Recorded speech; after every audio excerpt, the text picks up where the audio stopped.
Road America, Elkhart Lake, Wisconsin. It's the Gardner Denver 200, fired up by Johnsonville.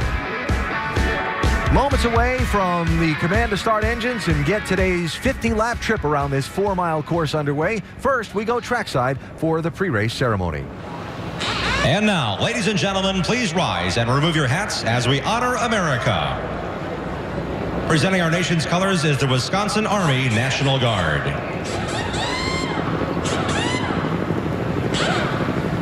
Please remain standing for our invocation by Kyle Froman with Motor Racing Outreach. Let's pray. God, we just thank you for another day.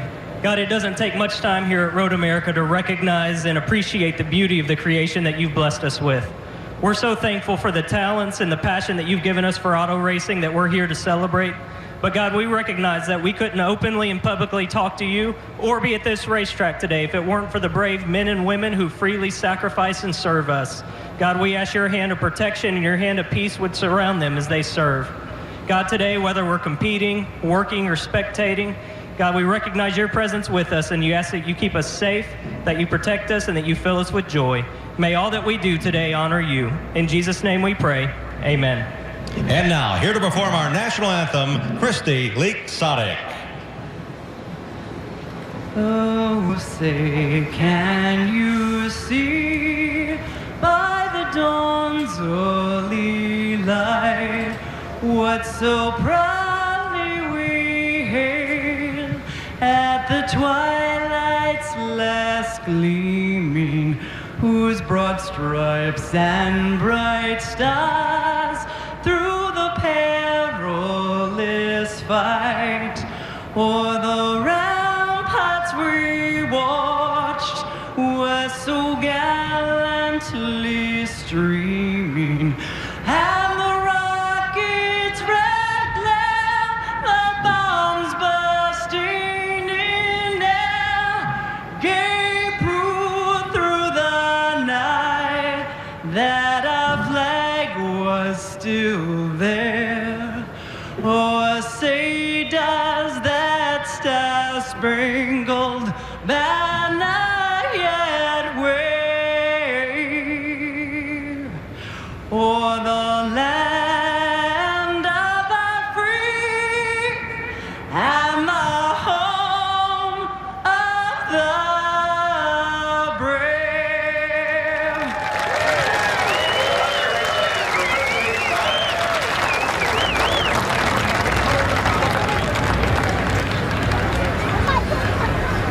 Time to climb aboard. The 5-minute clock has begun to wind toward the command to start engines, and then it'll be off and running. 4-mile laps, 14 turns around. What has been a very intense and chaotic race in its previous 4 years. Today's 200-miler at Road America is about to start.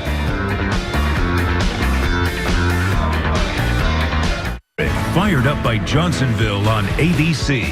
Brought to you by Gardner Denver, a leading global supplier of compressors, blowers, pumps, and loading systems for industrial, energy, and medical applications. And Nationwide Insurance. Nationwide is on your side. Beautiful look at the village of Elkhart Lake. And just a couple of miles up the road, Road America, where the NASCAR Nationwide Series is getting set to go in the Gardner Denver 200, fired up by Johnsonville. The drivers are buckled aboard, the pit crews have cleared the grid, and we're getting ready to go racing in just a moment. Here's Dr. Jerry Punch. Thank you very much, Alan. You know, the good news for Regan Smith is he leads the series point standings on the strength of 13 consecutive top 10 finishes. That is a personal record. Now, here's the bad news. In 7 starts on the road course, he has 1 finish better than 15th. And here a year ago, well, you heard the disappointment early in our show, 32nd, which cost him a lot of points. So for Regan this weekend, it's about redemption. And redemption began in qualifying, where he logged his best ever road course qualifying in his history. He will start 3rd here today. Here's Dave Burns. Dylan Kwasniewski is really good on the road courses. It's where he started his career. It's where much of his success came in NASCAR's K&N Pro Series. Now, with finishes of 26th and 31st in the last 2 ovals, he's ready, even with Road America's twists and turns, to straighten his season out. Jamie Little? Well, Alex Tagliani has had a very storied career in open-wheel racing, and one of the highlights happened right here back in 2004 when he got his one and only kart series win. Today he's in the 22 machine, starting on pole. This is the same team that won all 3 road course races last year. He hopes to get his first win today. For the most famous words in racing, here's the command. It's time for the most famous words in motorsports. To deliver today's command, please welcome Gardner Denver CEO Peter Wallace. Ladies and gentlemen, on behalf of Gardner Denver, drivers, start your engines! Blake, you got a copy down there? Hey, Chris, we haven't talked about this, but let me get my antenna on if I feel hear you.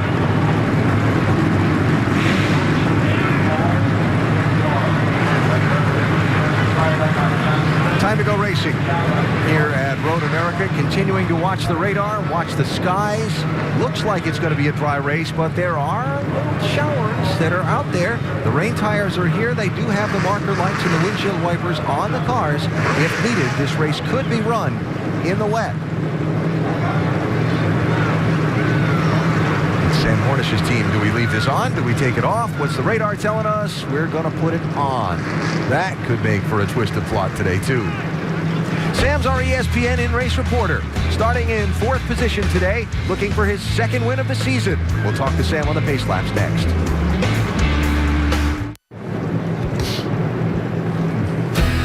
The engines are fired. The cars will be rolling off on the parade and pace laps momentarily. And we're ready for some NASCAR Nationwide Series racing here at Road America. The Gardner Denver 200 is about to get the green flag. So we've talked about some of the drivers and some of the storylines we've framed as we get ready to go. Now let's talk about this track that will challenge the drivers. Underline capital letters on the challenge the drivers today. Yeah, certainly a challenge. At 4 miles long, 14 corners to negotiate. Gives the drivers a lot of opportunities to make passes, but there's also a lot of opportunities to get in the way. And it starts right down with the very first corner. We've seen a lot of action here. It is a great place to go downhill. You're carrying a lot of speed, a lot of braking here. You can make a good pass. But it's also very narrow down there, and I was surprised by that. Things go wrong in a hurry here, Andy. Especially on restart, so you can see how it funnels down as you get to the corner, and then you have a lot of runoff area. There's a few things you can hit. As you can see, that 33 hit pretty good. So downhill into turn 1, then really downhill into what's become one of the real action spots at this track, turn 5. Yeah, down into turn 5 again. Another high braking area, but another opportunity to make a pass. You've got your car on the inside. It's a good opportunity, but there's also opportunity for contact. We've seen a lot more of this type of action than anything else. Yeah, we have some great camera angles down there to cover it all, too. This is one of my favorite corners on the racetrack. A lot of rough stuff in turn 5. Then a very technical part of the track. Little uphill run, a couple of quick corners around the long carousel, and the high-speed back straightaway down through Kettle Bottoms to Canada Corner, a straightaway that's longer than the backstretch at Michigan. Yeah, the fastest part of this racetrack. Again, another opportunity to outbrake someone in there, but you have to have your car under control here. Easy to get off the track and get yourself in a lot of trouble. Yeah, long straightaway that's going north, so if you miss this corner, you might wind up in Canada, and that's why they call it Canada Corner. Good place for passing, a good place to overshoot and get yourself in trouble. That'll be a big action spot. Then the final couple of corners before the long uphill. Look at that elevation change. 110 feet climb to the start-finish line and the completion of a lap. And if there aren't enough challenges on the track, getting down pit road without getting a speeding penalty is a big challenge, too. Huge challenge. You can see there's 845 feet before they even get to the first pit box that they're having to take their time. As a driver here, you can't make that mistake of speeding on pit road. It's going to take a while, over a minute to get down pit road. Yeah, and that's why you don't want to get caught, because the penalty is another trip down pit road. And we had 9 speeding penalties last year, and that cost a lot of guys an opportunity for a good finish. You heard Alex Tagliani say no electronic speed limiter in the car. Driver's got to do it with his eyes on the tachometer and his foot on the gas pedal and the brake pedal while he's trying not to run into the guy in front of him and so on and so forth. Find his pit box and do everything he needs to do. So the pit road, very definitely a challenge here at Road America today. So weather, certainly another factor that will complicate things for the drivers and crew chiefs today. Jamie Little has more. Well, Alan, I talked to Regan Smith right after he got off the truck for the ride-around, and he said there were indeed raindrops, a lot of them on the back part of the track. So NASCAR told teams, get ready, get your rain tires out. So all teams have brought these out. They have 2 sets maximum that they were out to bring out here. So they are at the ready, just in case we get enough rain on the track that they have to make that switch.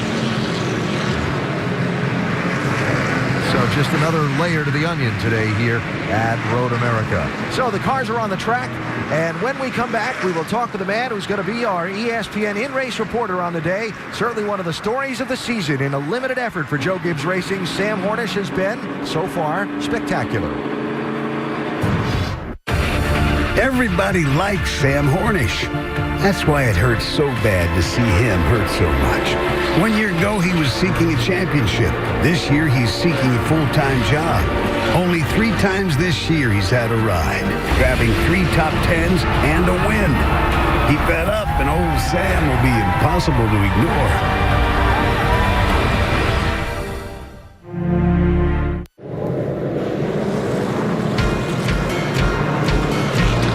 Are on the track here at Road America for the 5th NASCAR Nationwide Series race here at this historic course. Track built in the early 1950s. They started racing on this village streets at that period of time, decided they needed to have a permanent course when racing on the streets was outlawed.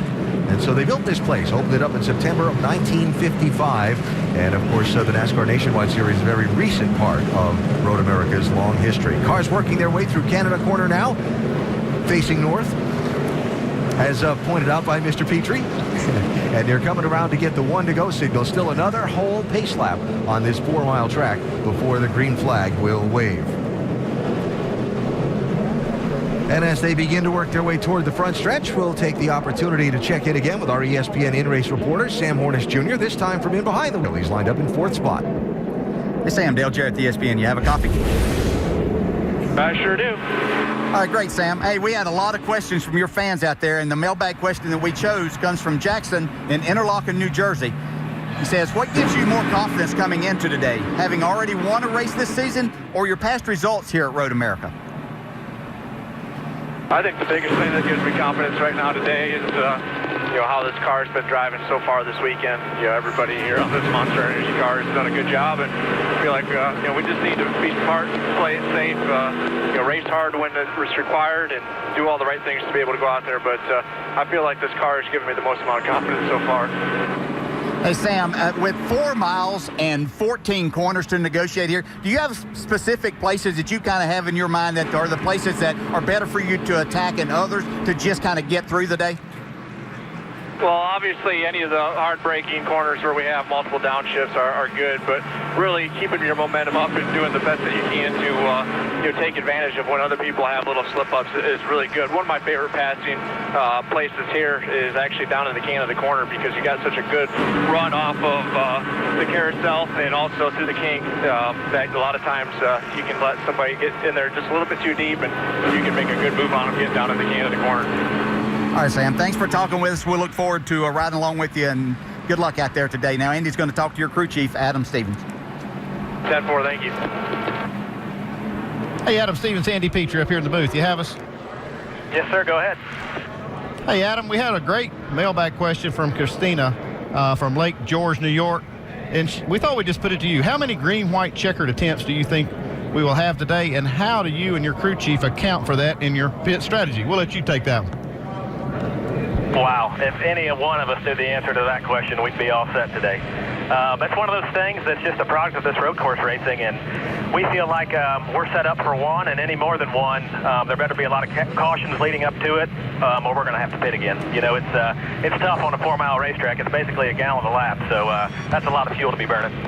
Yeah, I don't need your position today, but another thing I saw in qualifying was the tire seems to lose a little bit of speed, actually quite a bit of speed with laps. How is that going to affect your strategy today, or is it all about fuel? It certainly could, especially we get late in the last window. If there's not very many cars on the lead lap, and if you're not in the lead or racing for the lead, tires might be the right call. They make a big difference, and it seems like more than years past, the tires are a little bit more speed today. Okay, Adam, thanks a lot. And just hope we don't have to put rain tires on later today. Good luck. Thanks for talking to us. Great, thank you. Yeah, just another little wrinkle. And by the way, you heard Sam there saving fuel, shut the car off while he was talking to us. The strategy game has begun already for these drivers and crew chiefs. Our high-definition onboard cameras today at Road America ride with Ty Dillon, who's carrying our Chevy on board. Trevor Bain has the AdvoCare on board. Regan Smith with our Goodyear on board, and Chase Elliott carries the Napa camera. Elliott Sadler has the Toyota on board. Kenny Hubble has the Sun Energy One camera. Alex Tagliani, the Ford EcoBoost onboard. And Sam Hornish Jr. has our nationwide insurance onboard camera. So Trevor Bayne, one of 8 drivers who have to go to the rear for post-qualifying adjustments. And the race car is not the only thing that's being adjusted or adjusted to by the driver. When you see Trevor, tell him you have him, and when you lose him, tell him you lose him there, so he understands what he's got to do on his own here, guys. So everybody, as we're going around the pace laps here, make sure you check that off for him. Trevor, more than likely you're going to have to navigate apex of the carousel in the back, in between 9 and 10, 10, 11, all by yourself, and then getting into 12, they pick you up again. Yeah, there's a lot of times that drivers hear voices in their heads that they're not sure what they are. Today, it's just a lot of different spotters because you have to have that around this 4 miles. You have to have them in different locations. You're going to be hearing different voices than what you're accustomed to. Yeah, and the biggest thing is you don't have 100% coverage for those spotters either, so these drivers are on their own a lot. You see those drops on the windshield. I see them on the camera lenses as well as we were checking out our onboards. So look at the weather radar. Shows us there are some showers that are out there and approaching the area. You see Road America there in the bullseye, if you will. And some messy weather to our west. How much of that breaks up before it gets here? How much of it comes down? When does it get to the point that they put the rain tires on? Ooh, boy, this is going to be fun. Back to Road America for the start after this message from your ABC station. There is a great deal of urgency among the tire specialists down on pit road all of a sudden. The weather forecast literally says 1 to 9% chance of a shower over the course of the next couple of hours, and yet they're gluing up the lug nuts on the rain tires. And Doc, there's a lot of frantic action down there. Yeah, actually, absolutely, Alan. And now where we're standing right now, it's bigger than 9% because we're feeling raindrops falling on our heads here at the middle point of pit road, and that's Regan Smith's guys trying to get the lug nuts glued on. Now, here's the issue. With the dampness and the humidity and the raindrops, this glue they're putting on these rain tires may not have time to dry, so they're hoping whenever they get these lug nuts pushed on, they'll have enough time for it to dry before they have to put them on the car, if indeed that is the case. Let's go to Jamie Little. Well, Jeremy Bullins is calling the shots today, crew chief for Alex Tagliani, who's on the pole. So, Jeremy, at what point do you decide you guys need to put the rain tires on? How wet does it have to be? It's a really tough call. The rain tires actually need quite a bit of water on the track for them to function properly and stay at a good operating temperature and not wear them out as well. So it's kind of a tough situation because if it's a little bit wet, slicks are no good, and it's got to be fairly wet for the rain tires to work well. So, the first time we get rain, I think NASCAR will let everybody put the rain tires on at the same time, because usually they're playing for that. And then after that, it'll be up to the teams to make the decision on when to go back, and that's when the strategy part comes into play. So we'll just have to see how it plays out and see what this weather does. Well, and an advantage for this 22 team, Alan, is that they have Alex Tagliani behind the wheel. He has a lot of racing in the rain experience from his open wheel career. Well, the dilemma that officials face that you just heard Jeremy Bullins very eloquently explain is going to cause the start to be waved off here. It's not wet enough for the wet tires, but you don't want to send these cars screaming off into turn one on slicks when turn one, apparently, according to the reports from race control that I'm hearing, is where there is the most moisture coming down right now. Yeah, the procedure is, and just like Jeremy said, is that NASCAR will make that very first call. They say, okay, we're going to declare the track wet, give you an opportunity to do whatever you want to do, and then from there on, you're on your own. But it's kind of a unique situation is that we're at the start of the race, and we don't really have a dry or wet track. Yeah. Yeah, and it can't be anything on the track for these slicks to work. I mean, you're out of control, and you're out of control enough without anything there. But we're nowhere close to being in a situation yet to where the rain tires would actually work. Well, they have sent one of the jet dryers out down toward turn one to try and work on the track just a little bit. And there you see if they can get some of the moisture out. And obviously it's not a heavy rain that's falling, but it's enough that if you're on those slick racing tires, it's going to cause you concern if you're the guy behind the wheel. Racing in the rain, not new to the NASCAR Nationwide Series. Remember Montreal 2008? Drivers quickly discovered that for most of them, their first experience racing in the rain was challenging. Visibility was the big thing. Ron Fellows had a great deal of experience racing in the rain, and he wound up winning. Yeah, there was a lot of things the teams figured out that worked well, a lot of things that did not work good in the rain, and so they've adapted these race cars to probably better handle it. I just don't think they want to test it today. I can tell you from a driver's standpoint, it's really not something that you want to do because you don't do it. And, I mean, that's the one thing that you really have never done. And the one time that I actually had to drive a car was over in Japan. I believe that was back in 1996 in practice. We weren't in the race yet and had to do it. Most of us, me included, weren't very good at it and trying to stay on the racetrack because it's so much different than what you do. But the biggest thing in these cars becomes the visibility because you're really not equipped very well for it. Well, the start is on hold here at Road America because of that little bit of moisture that is falling here and leaving us in that kind of difficult spot for the drivers, teams, and officials. Let's check down on pit road with Dave. A car that was very fast this weekend, but is at the back of the pack, is the 6 of Trevor Bayne. You see him there going around the track very slowly right now. Unapproved adjustments after qualifying. They actually had to replace the tires. I talked to crew chief Chad Norris a moment ago. He told me we flat spotted our tires. We had to change all 4, and that's why they won't be starting closer to the front.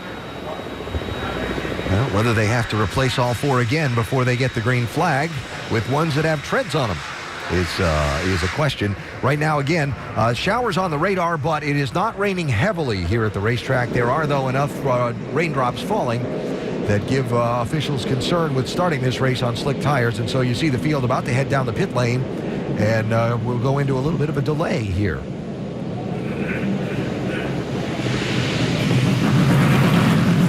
As a driver, you get geared up and ready to go. You're inside the car and look like you're getting ready to race, and then you've got to kind of temper that enthusiasm and excitement that you have to get started. And especially someone like Alex Tagliani, who is getting an opportunity, hasn't been in one of these cars in a few years. Here he is on the pole and ready to go show what he can do, and now he's going to have to wait for a little while. Hopefully not too long. Yeah, hopefully. So they're going to bring him down to the pit exit end of pit road and double them up and park them for a moment, and then we'll see where things go from here.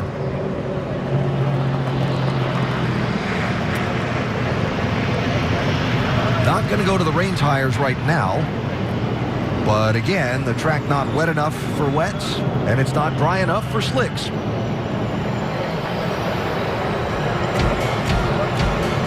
Go figure. We're sort of in a rain delay at Road America.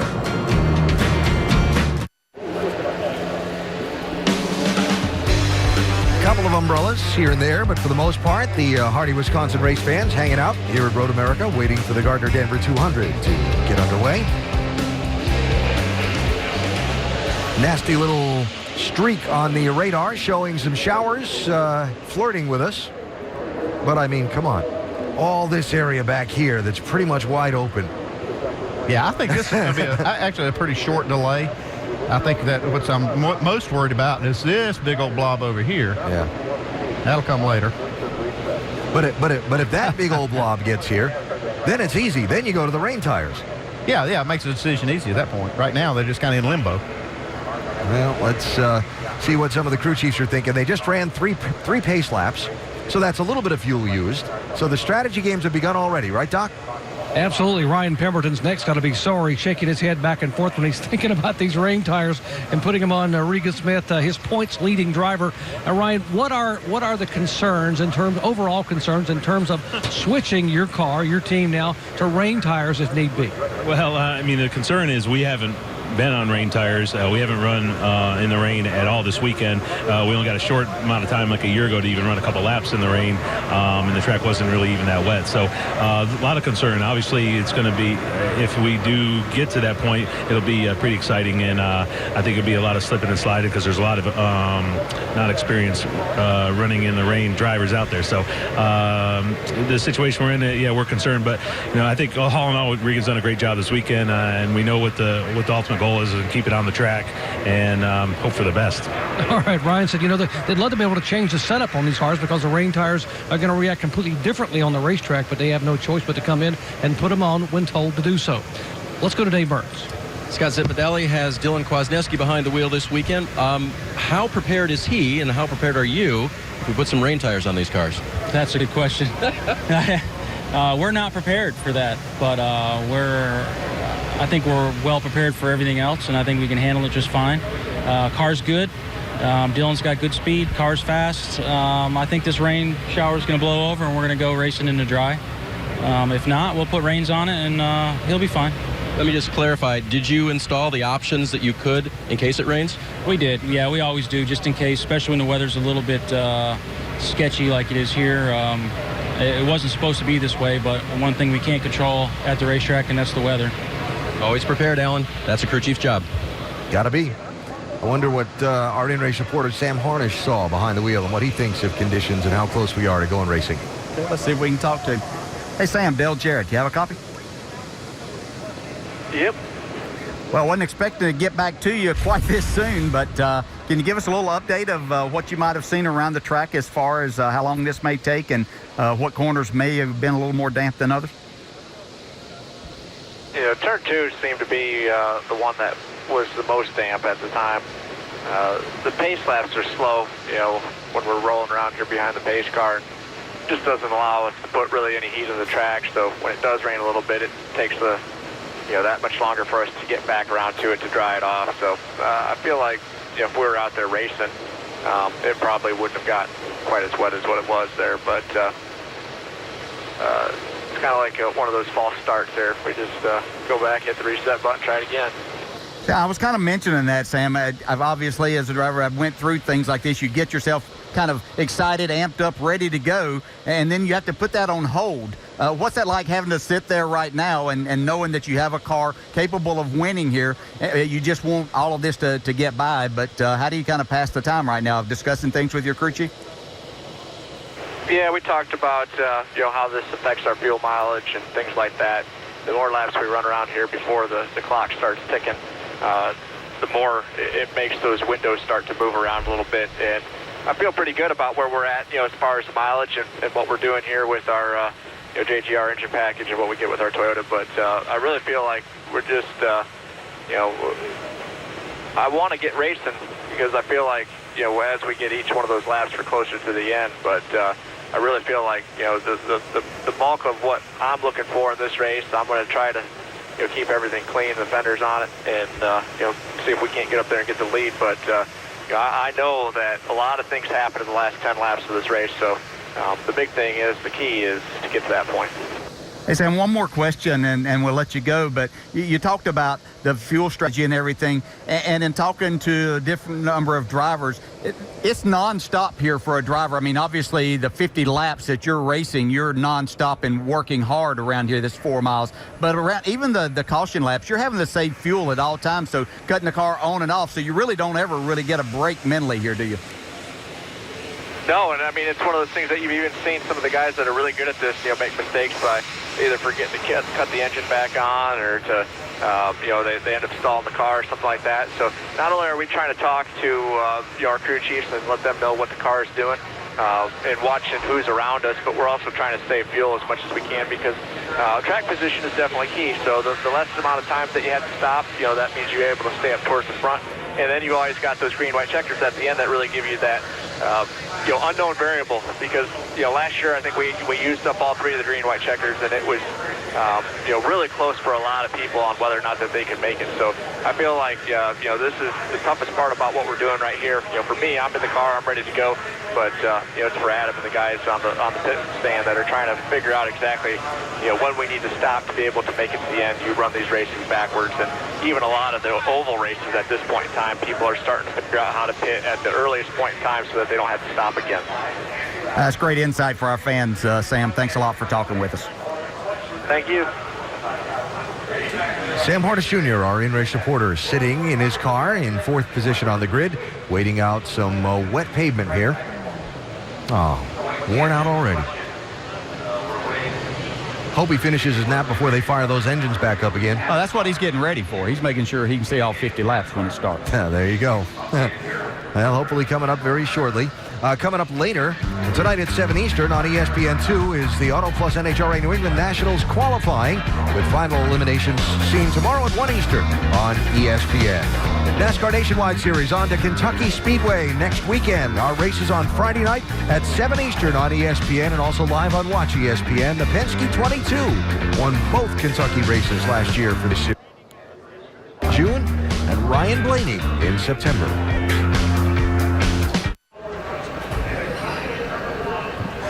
The boys of summer are back. Not just here at Road America, but on ESPN. An American League West showdown tomorrow night.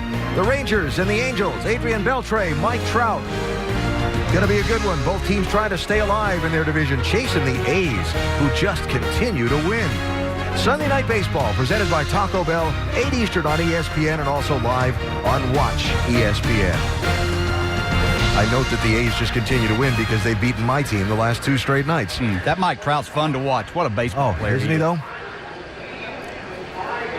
Rain delay here at Road America. Yes, I know it's road course racing and we're supposed to have rain tires, but it's not wet enough for the wets, and it's a little too wet for the slick tires. So the cars are parked on the pit lane, and we've turned not yet a lap under the green flag in today's race. Dave? Checking in with the 9 crew right now. One of the first things you notice this weekend is that Ernie Cope is calling the shots this weekend. Where is Greg Ives, and what have you done with him?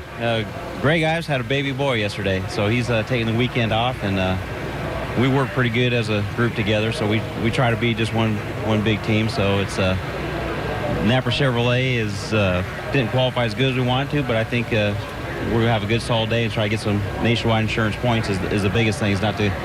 I don't want to be a deficit here. We want to get some points and not have a bad day and hand it back off to Greg. And I mean, this is his deal, and we just want to do a good job for him. Well, you're never a deficit, and I have no doubt that Chase believes in you. What did you talk to him about after he made the mistake in practice that had you guys changing the motor? That's no big deal. We all make mistakes. We deal with it. We change the motor, and we got more laps in our tires. Our practice session was qualifying, so we're a little behind here on the tires. But as soon as we get the first pit stop, it's equal for everybody. And he's a good road racer. He won that race in Canada last year. He's raced here in an ARCA race, so I'm not worried about it. We just want to go out there and just not get run over and not have anything stupid happen, just have a good solid points day. Ernie Cope, part of the Depp Junior Motorsports, and congratulations go out to Greg and his wife Jessica on the birth of that baby boy. AB?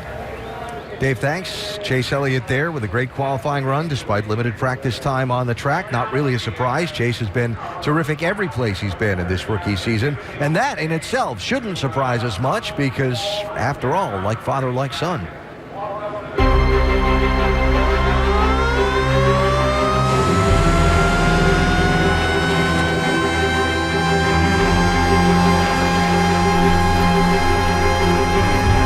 When the siren went off in Dawsonville, you knew Bill won. Bill Elliott wins the 1985 Daytona 500. When Bill Elliott won his first Winston Cup race in '83, I seen a siren in the food room, and I hooked it up, put it outside, and sounded where the people in town knowed something had happened. And that same siren is sounded for all his 44 Winston Cup wins. The pride of Georgia, Bill Elliott. You know, Bill put Dawsonville on the map. I would have never known where Dawsonville was. Racing and Dawsonville have always come hand in hand, and what my dad and his brothers have done, and my granddad, just kind of the whole racing heritage. We have 5 winners from Dawsonville to win the Daytona: Bernard Long, Roy Hall, Lloyd C., Gober Sosby, and Bill Elliott. How many other towns can proclaim that they have 5 Daytona winners? We were just a blip on the map, and then all of a sudden, $1 Million Bill and Awesome Bill from Dawsonville in the mid-'80s. It really changed the whole town. Dawsonville had our superstar. And we couldn't be more happy to present Awesome Bill from Dawsonville, Georgia, $1 million. You know, if you took the odds of, Bill Elliott coming out of Dawsonville, Georgia, is going to start their own team, and they're going to win cup races and a championship, they were going to ask you what you were smoking. Bill's last win, we were at the Dawsonville pool room. Gordon come in and turned the siren on, and it kind of brought you back to the glory days of Bill.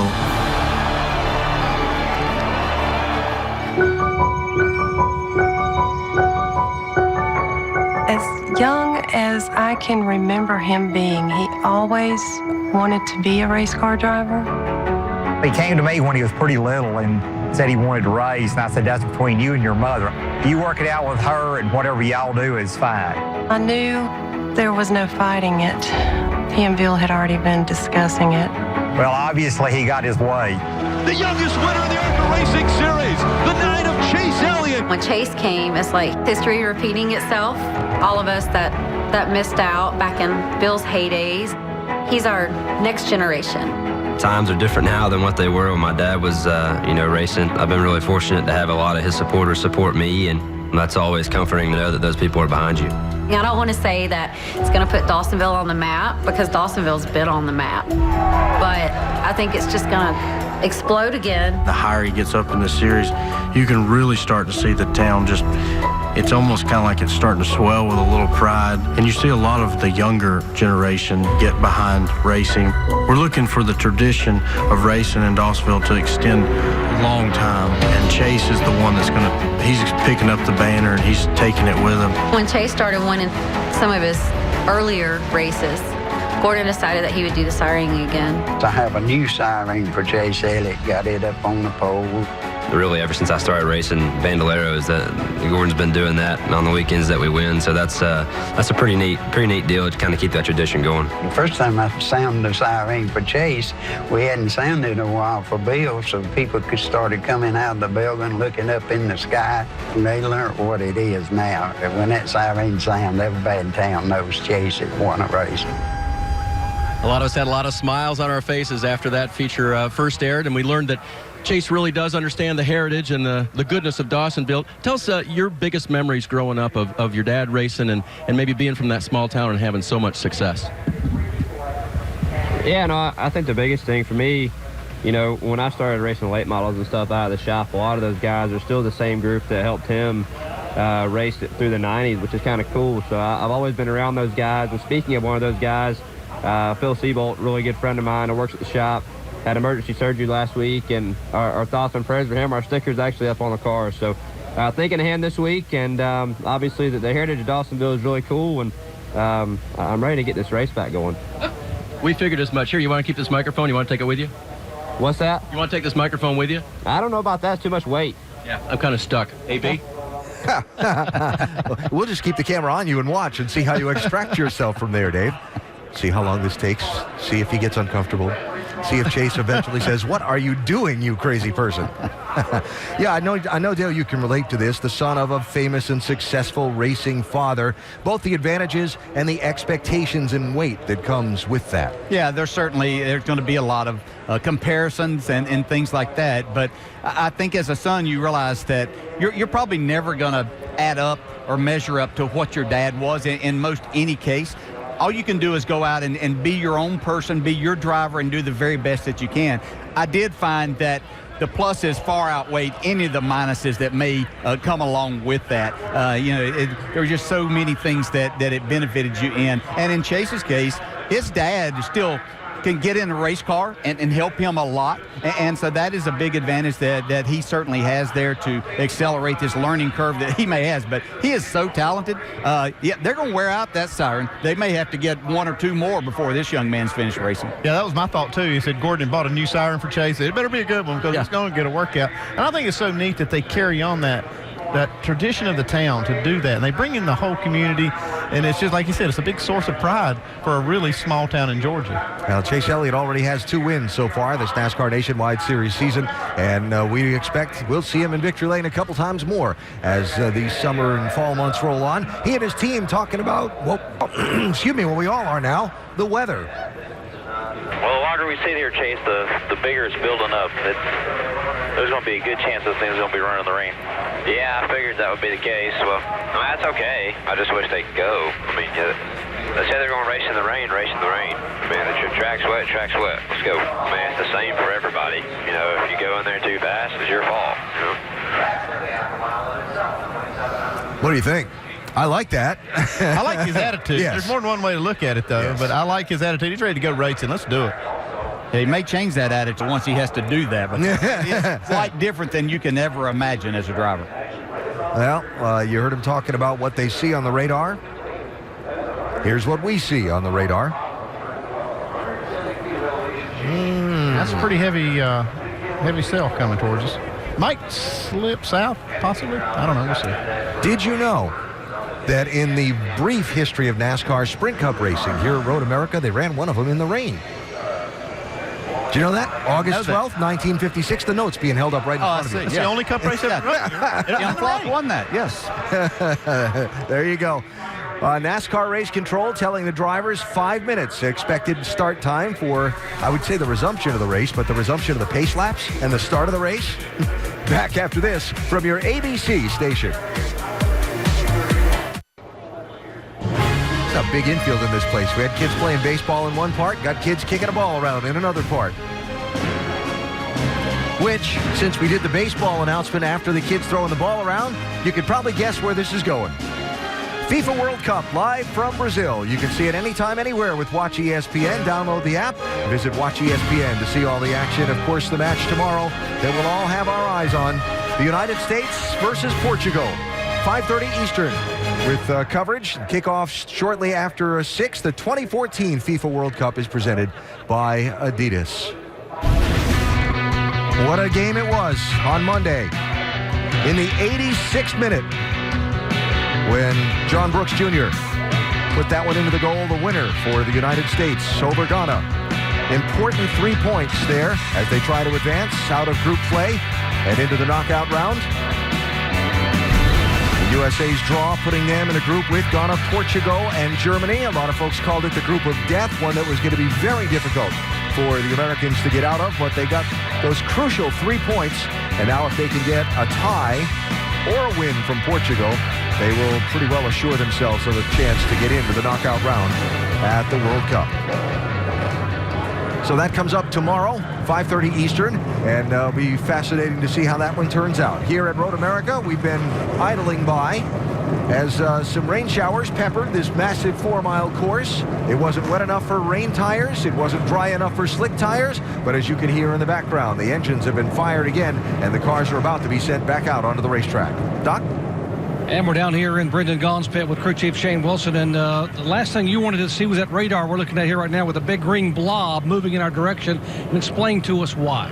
Well, we went to put our windshield wiper on right before we started the race here. They let us do that, and went to crank the motor and make sure we clocked the wiper right, and the wiper didn't work. And it worked earlier today when we were doing our checklist, so it's kind of a bummer deal. But we can change it if we have a caution. We can get it probably changed in about 4 or 5 minutes. Talking about the wiper motor now underneath the dash. Yeah, the wiper motor itself. The weather, we don't know exactly what's going to happen here, but we got some rain X on the window. We can get going and just hope for a quick caution, and then we can come in and get that wiper motor changed. All right, so if they make a pit stop here for Brendan Gaughan, it'll be 4 tires for rain and a wiper motor change in the 62 car.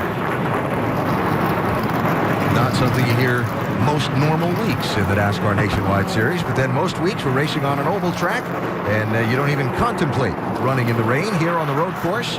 The treaded Goodyear rain tires are here. The teams are told to bring the cars with the windshield wiper motor and the rear marker light installed. It's not a brake light, it's a marker light, just so the guy behind you can see where you are through the rooster tail if you get into those wet conditions. And now the car's headed back out onto the racetrack to make attempt number 2 at starting this Gardner Denver 200. A look now at our Napa know-how and what it's going to take to get to the finish and finish first. Yeah, seems rather simple. Yeah. Stay on the track, take care of your gearbox. I mean, the 2 things that you have to do as a driver. You get off this course, you're going to find yourself in trouble. You're probably going to mess up the splitter because things are so wet off of there.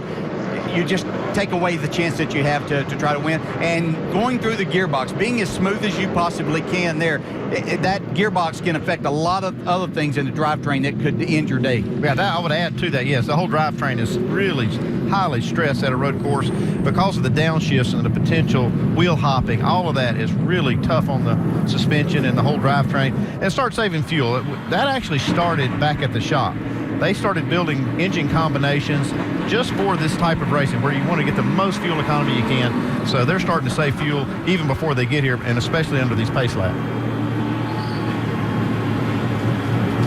I'm listening to some radio traffic back and forth between the safety car leading the field and race control, and maybe a couple of other little peppery showers. I'll call it a heavy mist hitting at a couple of spots on this massive course. So we'll see as we continue to work our way around. I've heard no indication yet that we're coming to a 1-to-go signal or ready to start this race. Yeah, I've been excited about my first opportunity to come here for a lot of different reasons, but there's one other reason. We're going to see a first here today whenever this happens, because there's not a driver in this field that's won a nationwide race on a road course. So somebody's going to get their first road course win here today in this series. It'll be a big raindrop. Yeah, they're talking about some more raindrops. There's going to come a point where they're going to have to make a decision on which way we're going to go with it. Bring them in, put the rain tires on, or let them go. You can see that camera lens. Yeah, you go back to Shane Wilson when he's talking about that windshield wiper. That's a big thing. I mean, it sounds like it's a minor detail, but it's not. These guys, they really cannot see without having something on that windshield. Get back in this rooster tail wash and the raindrops and all the grime off the track, and if you can't get it off of there, it's just almost impossible. Yeah, just picture driving your street car in the rain without a windshield wiper working. Now do it at 150 plus miles an hour in a racetrack where there's barriers out there to hit. Yeah, and the other thing that we've got here, the situation, we're sitting here wanting to stop raining so they can go racing on the slicks, but we're going to have to wait for it then to rain more, because it'll literally burn those rain tires up if they're not careful, because they have to wait and get enough rain and wetness on this surface for these to work, Doc. Exactly, DJ, exactly what you're talking about. Let's show the tires that they normally would start on here. These are the Goodyear Eagle slicks, and they've got less than a 1/16 of an inch tread depth, and that's because Goodyear builds them this way to dissipate heat off of this tread. But they're slicks, and you see there's absolutely no tread, no grip, any kind of moisture at all. It'll be like you're trying to drive on ice or on slick highway, a frozen highway. Now let me show you what they call the wet weather tire. This tire has a tread depth of about 1/4 of an inch. You see these grooves here are to allow the water to dissipate off and run as the car goes around. Now here's the bottleneck you're talking about Goodyear's in right now. They told the teams we cannot put these tires on until the track is completely wet. If the track starts to get dry and you have these wet weather tires on and you run them on dry pavement, these tires will blister. They will come apart because the tread is so thick, it holds so much heat, it'll begin to separate and blister, so you'll wear them out very quickly. So the track has to be completely wet to put these on. When it's not right yet, it's still partially dry. Jamie? Well, Doc, there's one driver in the field who's trying to do the double race here and then fly to race the Cup race at Sonoma tomorrow, and that's Landon Castle. So now with this big delay, I just asked the team, how will that impact his whole scheduling? Well, they told me that he wants to be out of here by 5 o'clock local. That's just over 2 hours from now in order to drive 2.5 hours to Chicago, to fly commercial from Chicago to Sonoma. He's supposed to get in about 3 in the morning there as it stands. So I asked, well, will he get out early? And they said, well, basically it's up to him, and it comes down to how they're running. So Landon Castle pulling the double in the 0-1 here this weekend, Alan. There is Landon, black car with the big red decal on the hood. J.J. Yaley is also doing the double. Timmy Hill time-trialed Castle's car out at Sonoma earlier today. David Mayhew time-trialed Yaley's car. Both expecting to make the trip back out to Sonoma for the NASCAR Sprint Cup Series race on Sunday. Challenge enough to do it with a private plane. Trying to do it commercially is, that's a big handful.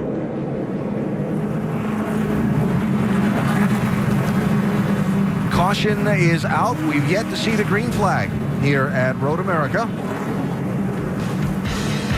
The worst kind of predicament. It's not wet enough and it's not dry enough. Hey.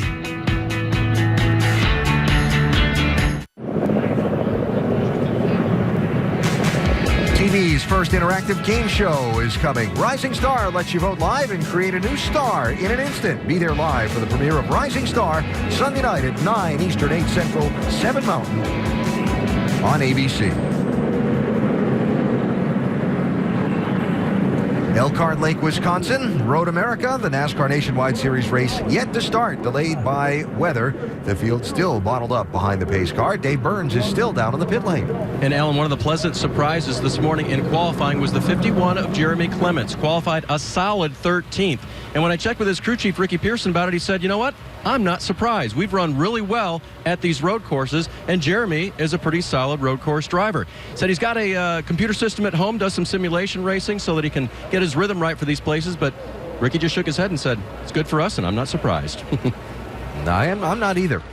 And it's great to see them get a little payoff and a little recognition for very hard work. It's tough. Making this schedule in this NASCAR Nationwide Series is tough on these small teams, and that's a group that just doesn't understand the meaning of the word quit. Now, they do work hard, and one of the things about road course racing is that it highlights the driver talent. I mean, it takes some of the things out of it. I mean, all that stuff's important, but it does seem like that the driver really makes more difference at a track like this than anywhere that we race on.